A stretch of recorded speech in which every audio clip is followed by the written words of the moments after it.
Bonjour à tous, nous voici aujourd'hui sur Windows et on va voir comment faire pour partager un seul et même ordinateur, donc sous Windows 10, entre plusieurs utilisateurs. C'est-à-dire que chaque personne aura son propre compte utilisateur.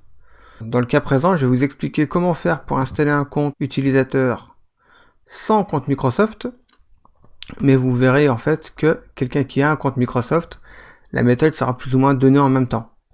Parce qu'on est obligé d'esquiver la méthode pour ajouter un compte Microsoft pour installer un compte local, donc un compte sans compte Microsoft. Donc pour faire extrêmement simple, donc là nous avons un ordinateur qui est créé avec un utilisateur.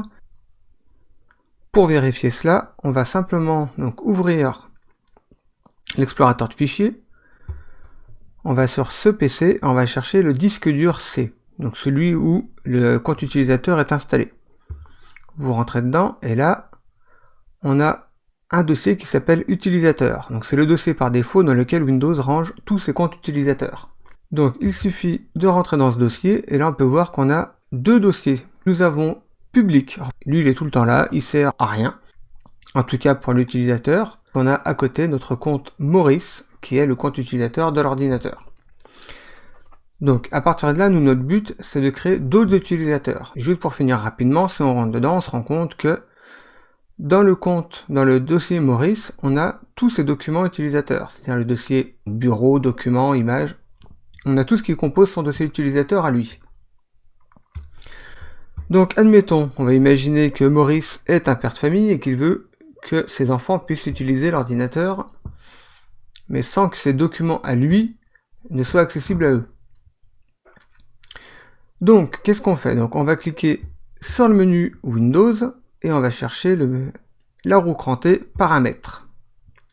On clique dessus. À ce niveau-là, on va chercher l'icône compte. Donc on clique dessus. Et là, on se rend compte donc que nous sommes avec un compte utilisateur Maurice qui est un compte local et qui est administrateur. Et donc on veut rajouter un compte pour les enfants. Donc il suffit de sélectionner sur le bandeau de gauche la partie famille et autres utilisateurs.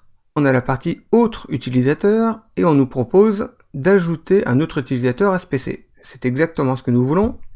Donc on clique dessus. Donc à partir de là, quelqu'un qui a un compte Microsoft et qui veut l'ajouter à l'ordinateur pour pouvoir l'utiliser, il suffit de rentrer ses informations ici, c'est-à-dire son adresse mail. Et après, on nous demandera donc le mot de passe qui va avec.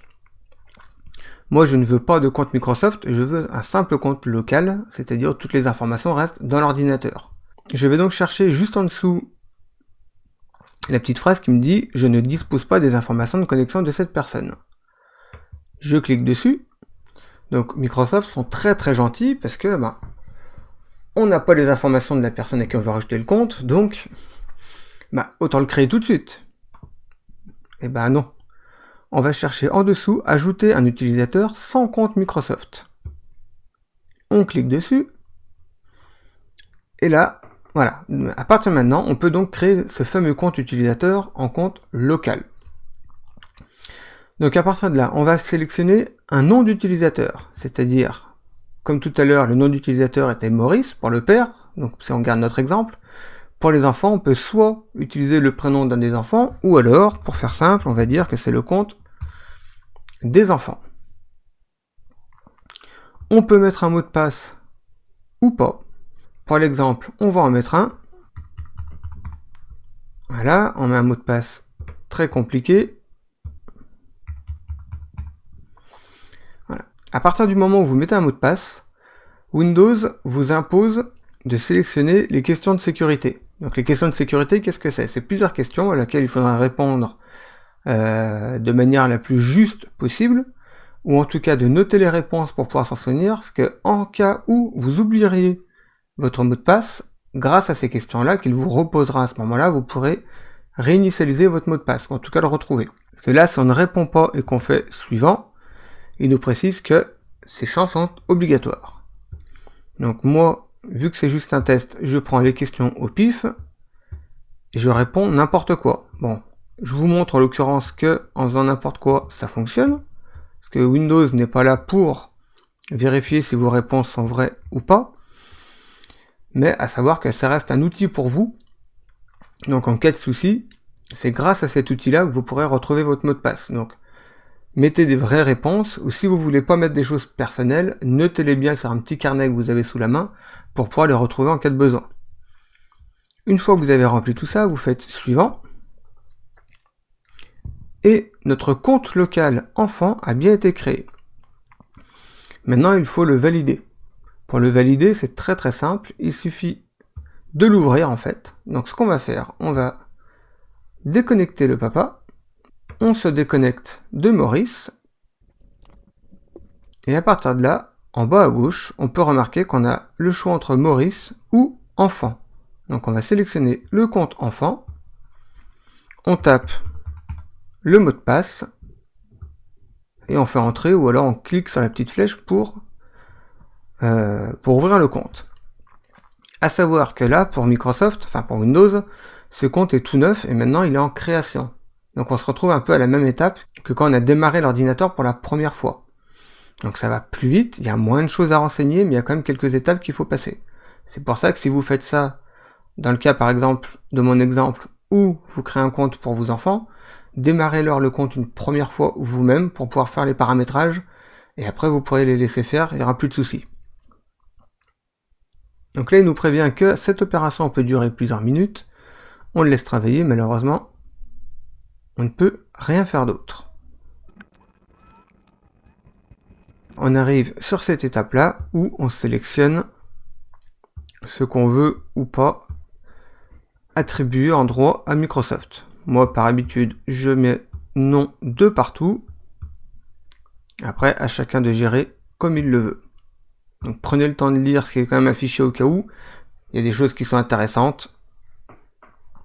Je vous laisse faire ça tranquillement de votre côté. Donc une fois cette petite étape terminée, donc on revient avec notre Windows terminé. Donc voilà, on peut fermer le navigateur internet. Donc là on se retrouve encore une fois avec un Windows comme s'il venait d'être installé, ce qui est plus ou moins le cas. En tout cas le compte utilisateur est installé tout neuf.